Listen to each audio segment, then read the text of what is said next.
Good afternoon বন্ধুরা, কেমন আছেন? আশা করি ভালোই আছেন। আমিও ভালো আছি। আমি আবার চলে এসেছি উই মিক্সড উইথ সুনিতা চ্যানেলে। তো আজকে একটা নতুন রেসিপি করছি, সেটাই দেখুন। বেগুন নিয়েছি, তো কি রেসিপি করব আপনারা দেখতে থাকুন, তারপরে ধীরে ধীরে জানতে পারবেন এটা কি রেসিপি হচ্ছে। দেখুন, আমি একটা ছুরি নিয়েছি। বেগুনটাকে আমি প্রথমে মানে বোটার দিকটা কেটে নিলাম, নিয়ে এবার বেগুনটাকে গোল গোল করে কেটে নেবো। তো দেখুন, এইভাবে পুরো বেগুনটাকে গোল গোল করে চাকা চাকা করে কেটে নিচ্ছি। দেখুন, বেগুনগুলোকে এবার গোল গোল চাকা চাকা করে কেটে নিচ্ছি। এবার বেগুনগুলোকে ধুয়ে নেব। একটা জায়গা নিয়েছি, মতলব একটা প্লেট গোছের মতন, মানে থালা নিয়েছি, তাতে হলুদ নিচ্ছি। তো হলুদটা একটু চাড়িয়ে দিচ্ছি থালাতে। এবার নুন নিয়ে নিলাম, মানে পরিমাণ মতো নুন নিয়ে নিয়েছি। নুন আর হলুদটা মিশিয়ে নিলাম।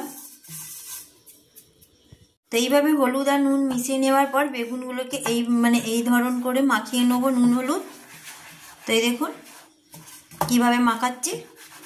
তো এইভাবেই আমি সব কটা বেগুনকে হলুদ আর নুন মাখিয়ে নেব। তো দেখুন, এইভাবে সব কটা বেগুনকে মানে নুন আর হলুদ মাখিয়ে নিয়েছি। গ্যাসটা জ্বালিয়ে নিলাম, নিয়ে কড়াটা বসিয়ে দিচ্ছি।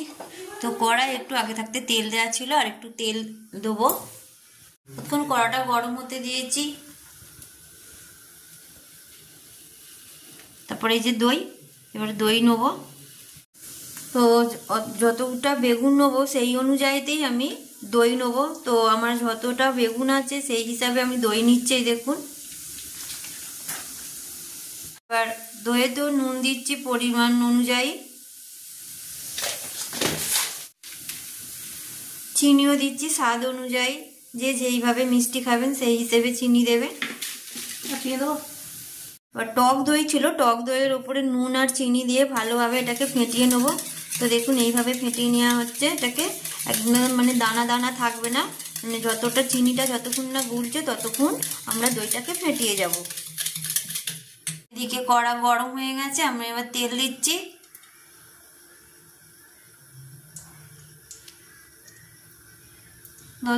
মানে বেগুনগুলো ভাজার মতন তেল দিতে হবে। তেল গরম হয়ে গেছে, এবার আমি দেখুন বেগুনগুলো দিয়ে দিচ্ছি। তো এইভাবে সবকটা বেগুনকে ভেজে নেবো। এক পিঠ বেগুন হয়ে গেছে, এবার আবার বেগুনগুলো উল্টে দেবো। দেখুন, বেগুনগুলো একটা একটা করে উল্টে দিচ্ছি। এদিকে বেগুনটা ভাজা হচ্ছে, আর আগে এইদিকে দইটা যে ফেটানো হচ্ছিল সেইতে এবার জিরে গুঁড়ো দেব। তো জিরে গুঁড়ো দিয়ে দিলাম, দিয়ে আবার মানে দইটার সাথে জিরে গুঁড়োটা ভালো করে মিক্স করে নেব। তো এই জিরে গুঁড়োটা হচ্ছে ভাজা নয়, এটা কাঁচাই জিরে গুঁড়ো। তো ভেজে দিনই কাঁচা জিরে গুঁড়োও দেওয়া যায়।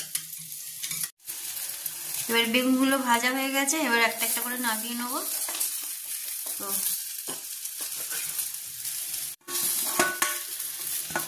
এই দেখুন, এই থালাতে একটা একটা করে নামিয়ে নিচ্ছি।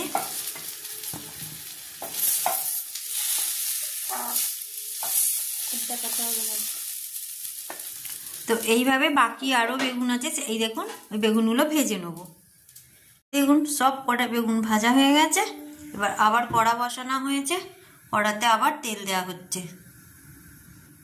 পর্যাপ্ত অনুযায়ী তেল দিলাম, গরম হয়ে গেছে। এবার এই দেখছেন সর্ষে ফোড়ন দিচ্ছি তেলের ওপরে।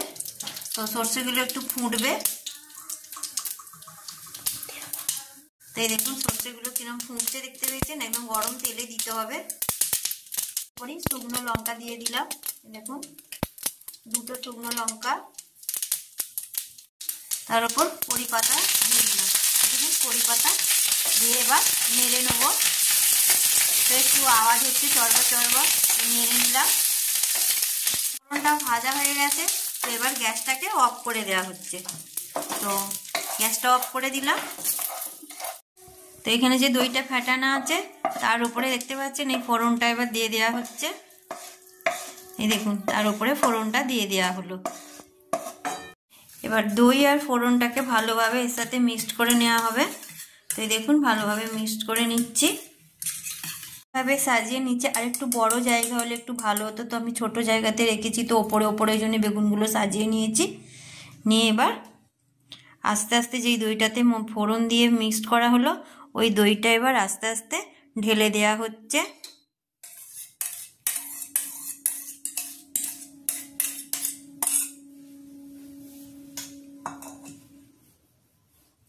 তো ভালোভাবে চাড়িয়ে দিচ্ছি দইটা, থেকে একটু সাজিয়ে দিচ্ছি দুটো কড়ি পাতার একটা শুকনো লঙ্কা দিয়ে। তো আমার এই দই বেগুন রেসিপিটা, তো এই রেসিপিটার নাম হচ্ছে দই বেগুন। তো দই বেগুন রেসিপিটা আমার রেডি। যদি আপনাদের এই রেসিপিটা ভালো লাগে তাহলে আমাকে লাইক, কমেন্ট আর শেয়ার করবেন আর সাবস্ক্রাইব করে আমার পাশে থাকবেন। ধন্যবাদ।